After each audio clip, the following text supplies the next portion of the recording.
कक्षा 11 के सभी छात्र छात्राओं का नरेश शर्मा की भौतिक विज्ञान की क्लास में हार्दिक अभिनंदन है। मैं आपको इस वीडियो के माध्यम से एक टॉपिक को पढ़ाना चाहता हूं। उसके लिए टॉपिक का नाम है इलास्टिसिटी, प्रत्यास्था। ये टॉपिक जो है, जो आपका सेकंड बुक है फर्स्ट ईयर के अंदर, उसके अंदर स्टार्ट है, पहला चैप्टर ही है ये। तो वहां से हम इलास्टिसिटी मतलब प्रत्यास्था, एक प्रॉपर्टी है पदार्थों की, उसके बारे में बताना चाहता हूं। तो देखिए, सबसे पहले मुझे एक फोर्स के बारे में बताते हैं कि कोई भी बॉडी होती है, कोई भी वस्तु होती है, उस पर जब बल लगाते हैं तो बल लगाने से उसके आकार आकृति में परिवर्तन हो जाता है। मतलब क्या, उसका शेप और साइज जो है वो चेंज हो जाता है या उसकी पोजीशन में चेंज हो जाता है। तो हम यहाँ एक फोर्स की बात करेंगे जिसको हम कहते हैं डिफॉर्मिंग फोर्स। हिंदी में कहते हैं इसको विरूपक बल।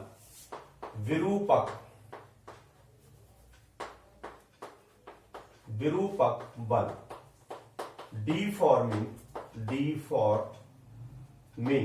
फोर्स।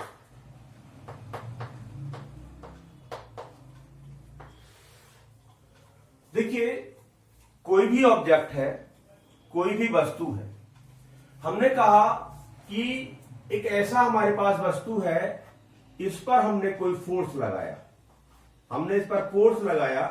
तो फोर्स लगाने से क्या हुआ कि इसकी शेप और साइज में, एक होता है आकार और आकृति, शेप और साइज में परिवर्तन हुआ या इसकी पोजीशन में परिवर्तन हुआ।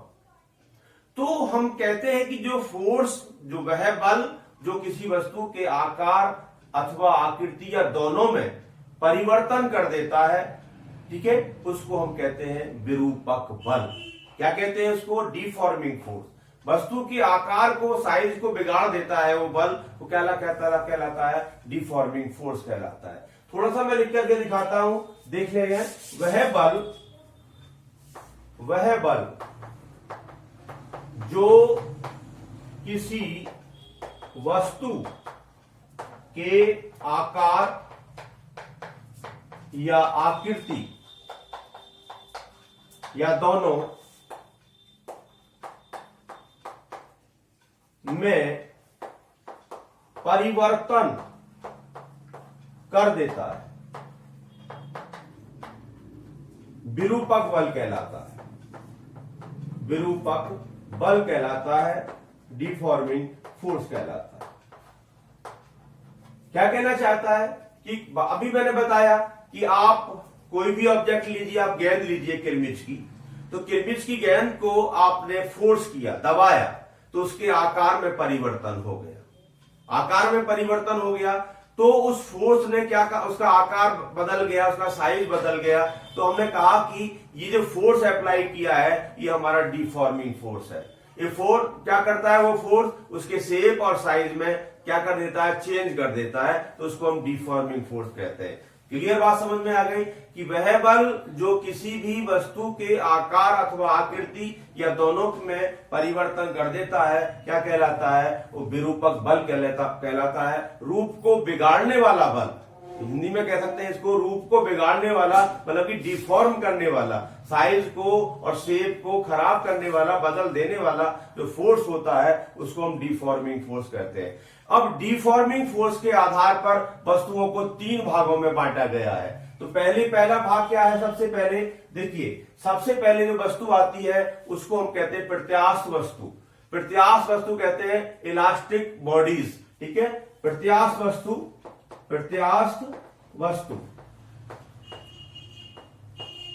Elastic body. देखिए, हमने क्या काम किया?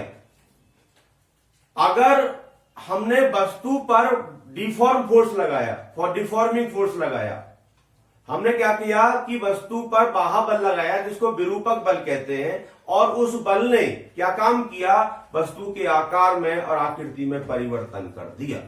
और जैसे ही हमने उसको हटाया, डिफॉर्मिंग फोर्स को, किरमिच की बॉल है, किरमिच की बॉल को आपने दबाया तो उसका फोर्स आपने अप्लाई किया, वो जो फोर्स है वो डिफॉर्मिंग फोर्स है, मतलब कि विरूपक बल है। अब किरमिच की बॉल से आप हाथ हटा लीजिए, इसका मतलब फोर्स को रिलीज कर दीजिए, तो किरमिच की बॉल अपनी प्रारंभिक अवस्था में लौट आती है। जो उसकी पहला शेप था, पहला साइज था, उसी को वो गेन कर लेती है। तो ये जो वस्तु हुई इस तरह की, वे वस्तु है जो विरूपक बल को हटा लेने के बाद अपनी पुनः प्रारंभिक स्थिति को पूर्ण रूप से 100% गेन कर जाती हैं। उन्हें क्या कहते हैं हम? प्रत्यास्थ वस्तुएं कहते हैं। जैसे कि हमने एक स्टील की रॉड ली, पतली पतली जो है क्या कहते हैं, पट्टी है स्टील की, और जैसे अब हमने इस हाथ से पकड़ा और दूसरे हाथ से उसे खींचा अपनी तरफ को, और जैसे ही छोड़ दिया तो वो अपनी प्रारंभिक स्थिति को उसने दोबारा से गेन कर लिया। तो हम कहेंगे इस तरह की जो वस्तुएं होती है वो पूर्णतः प्रत्यास्थ वस्तु होती है।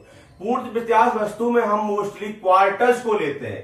क्वार्टर्स एक हार्ड मेटल सा होता है, क्वार्टर्स को हम पूर्ण प्रत्यास्थ वस्तु मानते हैं। ठीक है, वैसे तो जनरली पूर्ण प्रत्यास्थ वस्तु के अंदर या देखिए क्वार्टर्स को ही लेते हैं, हाथी के दांत की गोली को कभी कभी मान लिया करते हैं। तो वह वस्तु जिस पर विरूपक बल लगाया गया, विरूपक बल को हटा लेने के बाद वो क्या हो गई? अपनी प्रारंभिक स्थिति को दोबारा से उसने प्राप्त कर लिया। क्या कहलाती है वो? आपका डिफॉर्म, क्या कहते हैं, प्रत्यास्थ वस्तु कहलाती है। जैसे हमने स्प्रिंग को खींचा, ऐसे करके स्प्रिंग खींच गई, हमने जो फोर्स लगाया है वो डिफॉर्मिंग फोर्स है। अब मैंने अपने हाथों को रिलीज कर दिया, स्प्रिंग को छोड़ दिया, तो स्प्रिंग जहां जैसे थी उसी कंडीशन में वो दोबारा से पहुंच गई। तो हम कहेंगे कि ये जो वस्तु होती है इस तरह की, जिन पर विरूपक बल लगाने के बाद में, उसको हटा लेने के बाद में वो वस्तु अपने पूर्व प्रारंभिक आकार या प्रारंभिक स्थिति या प्रारंभिक आकृति को दोबारा से 100%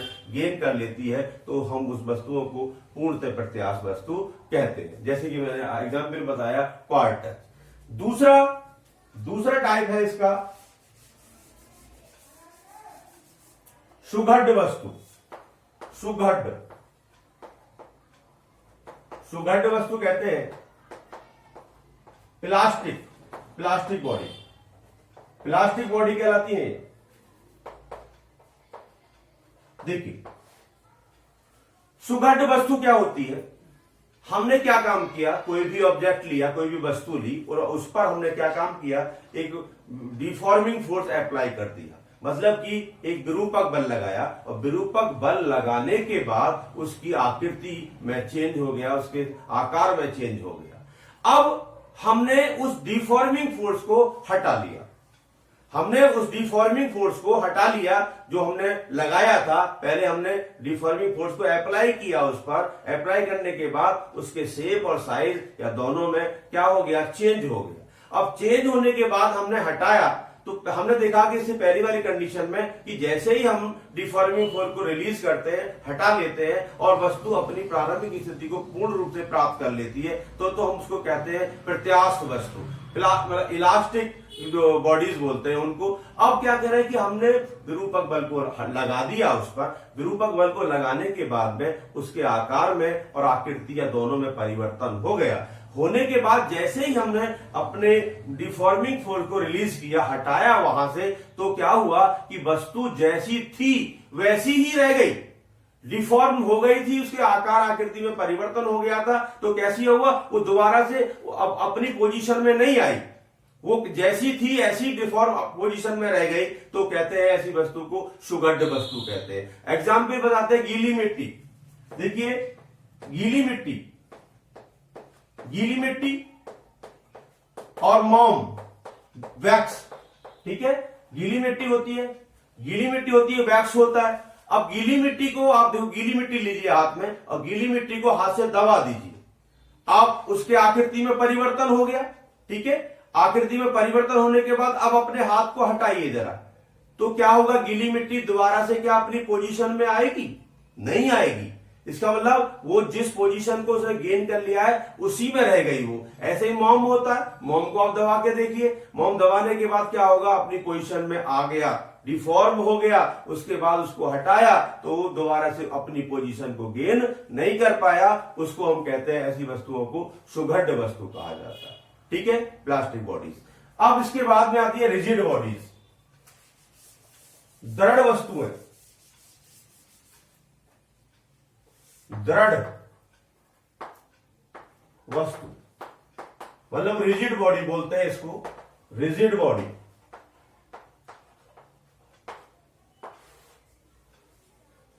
क्या कहना चाहता है?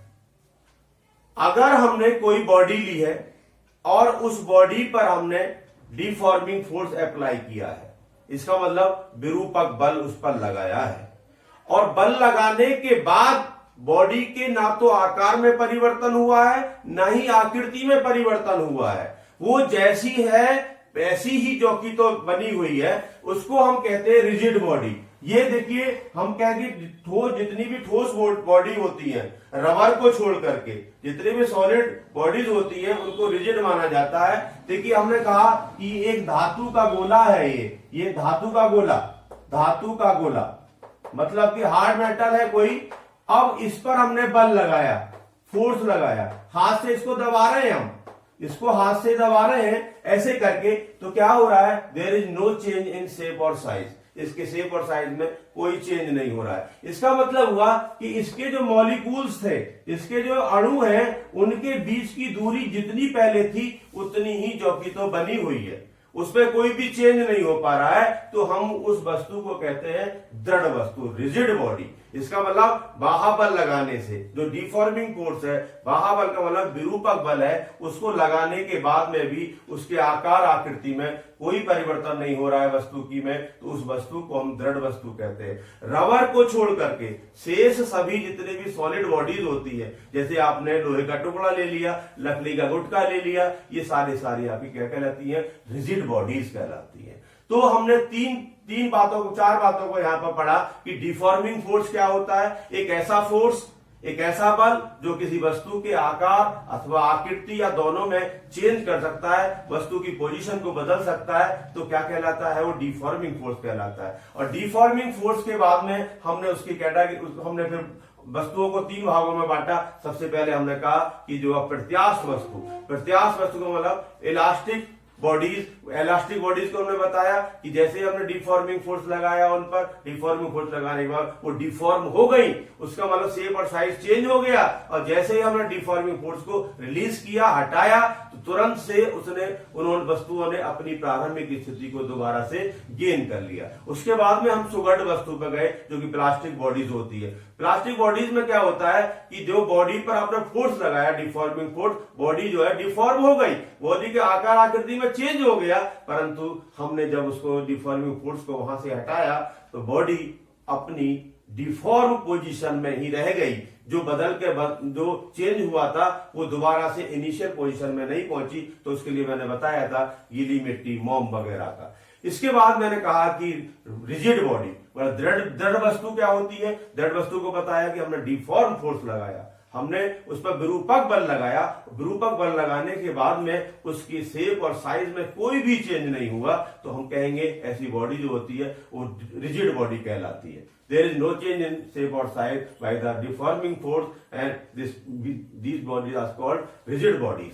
ठीक है, ये मैंने इसका एग्जाम्पल बताया। जितने भी सॉलिड बॉडीज होती है, रबर को छोड़ दीजिए, वो सारी क्या होती है? आपका रिजिड बॉडी होती है। अब हम अगले टॉपिक में, जब अगली वीडियो में आएंगे, तो वहां हम प्रत्यास्था क्या होती है उसके बारे में आपसे बात करेंगे।